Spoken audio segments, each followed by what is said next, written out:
Coming up, it is the news of the morning. Satya Nadella will succeed Steve Ballmer as CEO. But who really is Nadella? We'll introduce you to the man to be the next CEO of Microsoft next. Microsoft has now named Satya Nadella as CEO. Bill Gates will step down as chairman and become a technology advisor to Nadella. Let's listen to what Gates had to say this morning about the transition. Satya's got the right background to lead the company during this era. There's a challenge in mobile computing. There's an opportunity in the cloud. And the various business groups he's worked in, he's driven innovation, gotten architectures put together that really meet the needs of our customers. Joining us this morning to talk about the management change, Bill George, the former Medtronic CEO and Harvard Business School professor of management practice. Bill, it's great to see you. Good morning. Good to be with you, Carl. I went back and looked at what you wrote in August when Ballmer stepped down. You said their problem is not a technology problem, it's an organizational one. You said the future of the company was in doubt, and you said don't make HP's mistake of repeatedly going outside. Is this a good move?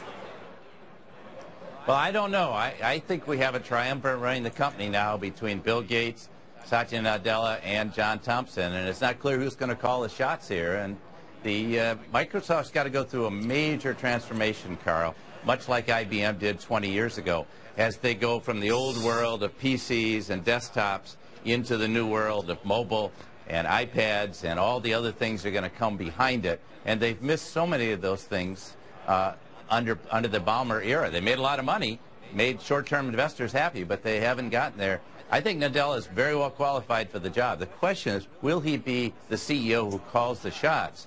Bill Gates said less than 2 weeks ago that he was 100% going to work on his foundation, which I think has been wonderful. Now he says he's going to be a third of his time on this, working with Nadella and helping on product decisions. I think the jury's still out, and we'll have to see what happens here if they can cross that chasm between the old and the new.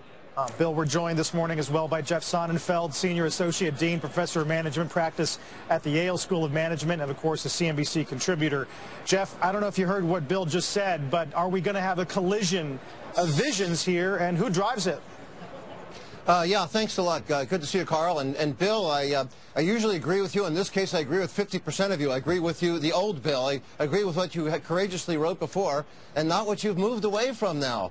And when you wrote before that the insiders make the most profound change, that is the right answer. That's where the overwhelming research out there is that the drama of these outside messianic board fascinations with some outside savior rarely work. They worked with you at Medtronic. Obviously, Alan Mulally, of course, at Ford.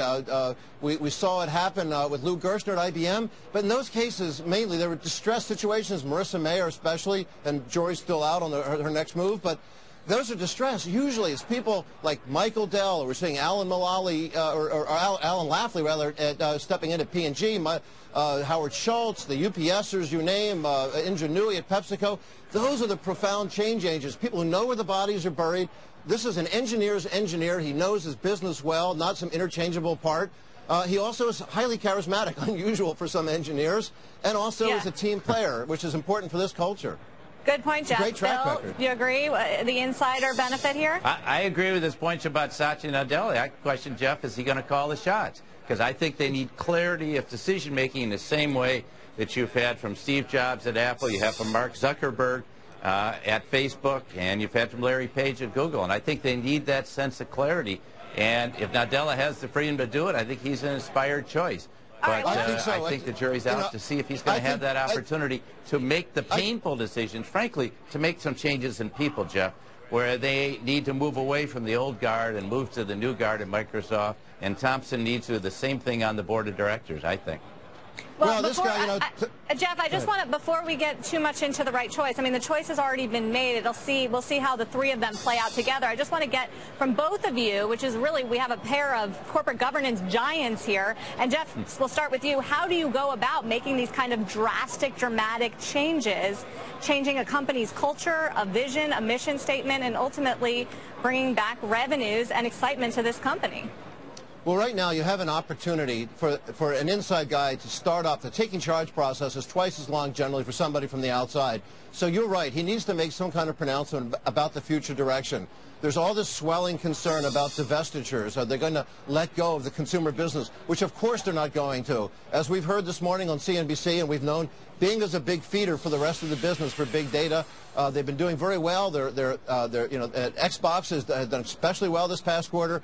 There's a future for Skype, of course, but we have to figure out how we hold on to some key players.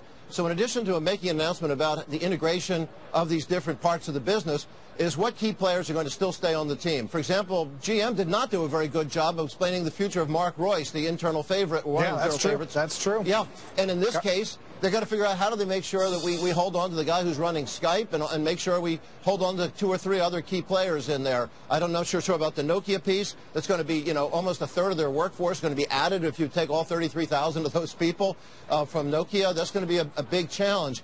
But what you do know is that Thompson, who is revered in terms of building his own business, right, and Satya, who is, he was a Sun guy before. He worked under Scott McNeely and Vinod Khosla and things. He knows how to build from the outside.